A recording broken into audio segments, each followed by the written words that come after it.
Павлодарда 9-11 сынып оқушыларына арналған пәндер бойынша олимпиаданың қалалық кезеңі басталды.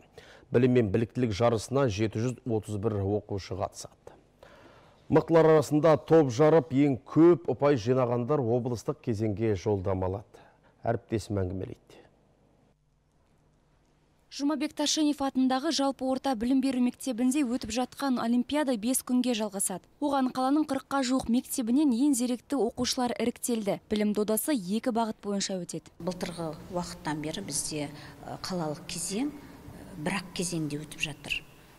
Бір күн ғана теориялық тур, ол тест түрінде өтеді.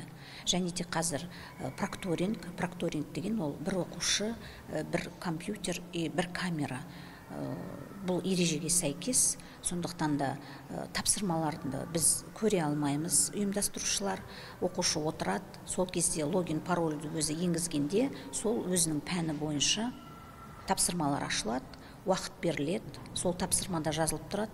Мысалы үшін біз ол тапсырмалардың уақытында білмейміз. Қатысушылар жаратылыстану математикалық бағыт бойынша математика, информатика, физика, химия, биология және география пәндерінен ең зеректілерді анықтайды. Ал жалпы гуманитарлық бағыттағы қазақ тілі және әдебиеті, орыс тілі және әдебиеті, Қазақстан тарихы, құқық негіздері, ағылшын, неміс және француз тілі бойынша тест тапсырмаларын орындайды. Павлодар қаласының командасы біз көбінесе гуманитарлық бағыттағы пәндерден жақсы көрсеткіш көрсете аламыз.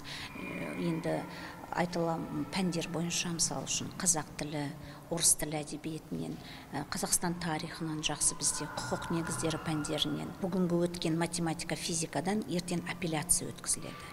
Мысалы үшін апелляция дегеніміз, ол егерде бала өзінің мысалы үшін қанағаттандырылмаса, ол апелляцияға заявлениесін беріп, біздің ғалымдар сол баламен апелляция өткізеді.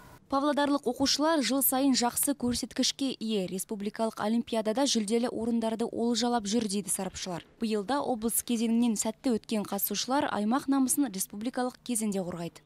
Ахмаржан Қалымбек, Айбек Ғазиз, ертіс ақпарат.